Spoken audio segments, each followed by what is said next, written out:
ओम शांति। आज 1 फरवरी 2022। परमात्मा शिव कहते हैं कि सारे कल्प में बड़े से बड़े मीठे बच्चे, सारे कल्प में बड़े से बड़ी हस्ती ये ब्रह्मा है। इसमें ही परमात्मा प्रवेश करते हैं, इन्हें ही हमें फॉलो करना है। परमात्मा शिव निराकारी सो निरअहंकारी है, तो ये ब्रह्मा भी साकार में होते भी सदा निरअहंकारी है। इतनी बड़ी होते भी कितना साधारण रहते हैं। एक और ब्रह्मा बाबा कहते कि शिव बाबा के लिए ये ऊंचे से ऊंचे बनाने वाली परमात्मा शिव की मैं लिब्बी हूँ। तो दूसरी ओर कहते कि ये पुरानी अपने लिए कहते कि ये पुरानी लॉन्ग बूट है जिसमें परमात्मा शिव ने प्रवेश किया है। आगे बाबा ने कहा कि भारतवासी शिव जयंती भी मनाते हैं, ओम नमः शिवाय भी करते हैं, महिमा भी बहुत करते हैं कि तुम्हें वह माता चा पिता तुम्हें हुआ, लेकिन परंतु सिर्फ इतने तक ही करते हैं। वे माता पिता कैसे हैं, वर्षा कैसे देते हैं, ये कुछ नहीं जानते। परमात्मा है निराकार। जब तक परमात्मा शिव शरीर न लिए तो क्या करेंगे। दुनिया वाले गाते हैं कि ऊंचे ते ऊंचे तेरा धाम, ऊंचे ते ऊंचे तेरा नाम और ऊंचे ते ऊंचे तेरा काम। तो वह ऊंचे से ऊंचा धाम क्या है, वह है मूल वतन अर्थात शांति धाम, जहाँ का परमात्मा निवासी है। हम सब आत्माएं भी अपना शरीर छोड़ने के बाद वहीं निवास करती हैं। फिर ब्रह्मा विष्णु शंकर का कौन सा धाम है, वह है सूक्ष्म वतन जगदम्बा, तो इसी साकार वतन स्थूल वतन की है। परमात्मा कहते हैं महिमा तो सब करते हैं, पर मुझे मनुष्य तन चाहिए जिसमें मैं प्रवेश कर सकूं। परमात्मा गर्भ में नहीं आते, उनका जन्म नहीं होता, उनका अवतरण होता है। गायन भी है भागीरथ अर्थात भाग्यशाली रथ, तो जरूर मनुष्य तन में ही प्रवेश किया होगा।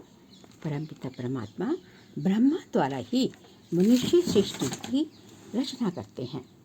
जब जब कल्प कल्प कल्प कल्पांतर जब भारत जो है बहुत दुखी होता है, पापाचार होता है, भ्रष्टाचारी बन जाता है, तो परमात्मा इस ब्रह्मा में प्रवेश कर हमें सुखी श्रेष्ठाचारी बनाते हैं। गीता में भी लिखा है यदा यदा ही धर्म से गाया भी जाता है कि आगे गाया जाता है कि देवों में देव महादेव। तो ये महादेव कौन है, ब्रह्मा विष्णु शंकर। इन तीनों में ब्रह्मा का नाम सबसे ऊंचा है, क्योंकि इसमें परमात्मा की प्रवेशता होती है और वह सृष्टि रचते हैं। हम सब ब्राह्मण बाबा के बच्चे, परमात्मा के बच्चे, ब्रह्मा मुख वंशावली है। आगे बाबा कहते हैं कि यहाँ छोटे बड़े बूढ़े जवान सब पढ़ते हैं। ये ईश्वरीय कॉलेज है मनुष्य से देवता या विश्व का मालिक बनने का। परमात्मा ब्रह्मा के मुख से हमें राजयोग सिखाते हैं। जब सतयुग में लक्ष्मी नारायण का राज्य था तो और कोई धर्म नहीं था, सिर्फ एक आदि सनातन देवी देवता ही धर्म था और ना ही कोई खंड था, एक भारत ही खंड था। फिर द्वापर युग से जब देवी देवता पतित बन के वाम भाग चले गए तो धीरे धीरे अन्य धर्म भी आए।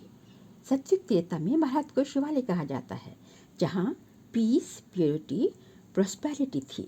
दुनिया में कहा जाता है कि 84 लाख योनियाँ होती है, लेकिन ईश्वर ने आकर बताया कि 84 लाख नहीं, 84 जन्म लिए मनुष्य 84 जन्म लेता है।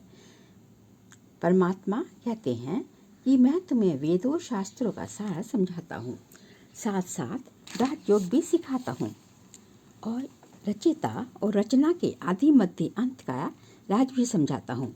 सतयुग में सूर्यवंशी और त्रेता में चंद्रवंशी राज्य करते हैं। आगे बाबा कहते हैं कि सबसे पहले सतयुग में 16 कला होती है और 16 कला से गिरते गिरते फिर आगे कलयुग के अंत के भी अंत में कोई कला नहीं रहती। इसीलिए कहा जाता है कि मुझ निर्गुण हारे में कोई गुण नहीं। सबसे पहले होती है सब आत्माओं की रुद्रमाला अर्थात शिव की माला, और उसके बाद रुंडमाला। रुंडमाला होती है जो आत्माएं विष्णु के राज्य में आती हैं, उनकी जो है विष्णु की माला अर्थात रुंडमाला बनती है। सब आत्माएं जो है अभी जो है आयरन एजिड हैं और सब जो है बाबा कहते हैं, परमात्मा कहते हैं कि सब काले हो चुके, सांवरे हैं। आत्मा जो गोरी थी, कभी सतयुग में गोरी थी, धीरे धीरे पतित होती गई तो गोरी से सांवरी बनती गई। इस तरह इसीलिए जो है कृष्ण का चित्र जो है काला और गोरा बनाते हैं। श्याम सुंदर भी कहा जाता है, इसी का प्रतीक है।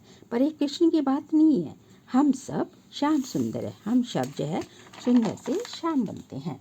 परमात्मा आके मुक्ति और जीवन मुक्ति, परमात्मा आके कहते हैं कि मुक्ति और जीवन मुक्ति चाहिए तो ये विकारों का हथियाला कैंसिल करना पड़ेगा और पवित्रता की राखी बांधनी होगी।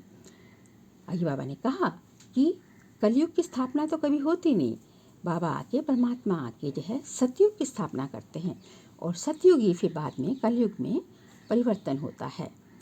हम सब बच्चों के लिए ये संगम युग है और बाकी के लिए कलयुग है। हम सब अधिकतर जो है परमात्मा ने कहा घोर अंधियारे में हैं और भगवान आकर ही इस घोर अंधियारे को ही घोर सोजला में कन्वर्ट करते हैं। आज का वरदान है, पावरफुल ब्रेक द्वारा सेकंड में व्यक्त भाव से परे होने वाले अव्यक्त फरिश्ता व अशरीरी भाव। चारों ओर का वायुमंडल कैसा भी हो, चाहे हलचल का हो, चाहे आवाज का हो, लेकिन आप एक सेकंड में फुल स्टॉप लगाकर व्यक्त भाव से परे हो जाओ। इसके लिए बाबा ने कहा कि बहुत ही पावरफुल मन बुद्धि की बहुत ही पावरफुल ब्रेक चाहिए, तब कहेंगे अव्यक्त फरिश्ता व शरीरी। अभी इस अभ्यास की बहुत ज़रूरत है, अर्थात क्योंकि सब कुछ जो है प्राकृतिक आपदाएं, भूकंप, सुनामी, हलचल और कुछ भी दंगे फसाद सब कुछ अचानक ही होंगे और उस समय जो है हम जो है हमारी मन बुद्धि एक सेकंड में जो है इधर उधर ना भटके, एक सेकंड में फुल स्टॉप लग जाए और हम जो है अपने परम पिता परमात्मा की याद में समा जाए, तभी जो है हमारे ऊपर जो है इतना जो है ये सब प्राकृतिक आप जो भी कुछ होगा उसका जो है वो हमें जो है अफेक्ट नहीं करेगा और हम सेफ, काफ़ी हद तक हम सेफ रह पाएंगे। इसके लिए चाहिए कि अपने मन बुद्धि को जब चाहो, जहाँ चाहो, जितना समय चाहो वहाँ स्थित कर सको और यही सबसे बड़ी साधना है। इसके लिए समाने और समेटने की शक्ति का बहुत अच्छा अभ्यास चाहिए, तभी उठती कला में जाएंगे। आज का स्लोगन है, खुशी की खुराक खाने से मन और बुद्धि बहुत शक्तिशाली बन जाते हैं। आगे मातेश्वरी जी जो बाद में जगदम्बा बनी, उनके द्वारा उच्चारे गए कुछ अनमोल महावाक्य हैं। उन्होंने कहा कि इस दुनिया में 3 प्रकार की मत हैं, मनमत, गुरु मत और शास्त्र मत, पर इन सब में परमात्मा की शेष मत है जिसे श्रीमत कहा जाता है और हमें इसी पे चलना है। तो आज का अभ्यास हम यही कहेंगे कि सारी दुनिया जिस ईश्वर को, जिस परमात्मा को अभी तक भी ढूंढ रही है, उस परमात्मा ने हमें आकर खुद स्वयं ही ढूंढ लिया। कितना बड़ा भाग्य है। वह पिता बनकर हमारी पालना कर रहा है, टीचर बनकर, शिक्षक बनकर हमें पढ़ा रहा है और सद्गुरु बनकर हमें अपने साथ मुक्ति धाम ले जाएगा। मुक्ति और जीवन मुक्ति का वर्षा भी हमें देगा। तो ऐसे परमात्मा को जो है कितनी जो है प्यार से याद करना चाहिए। ओम शांति।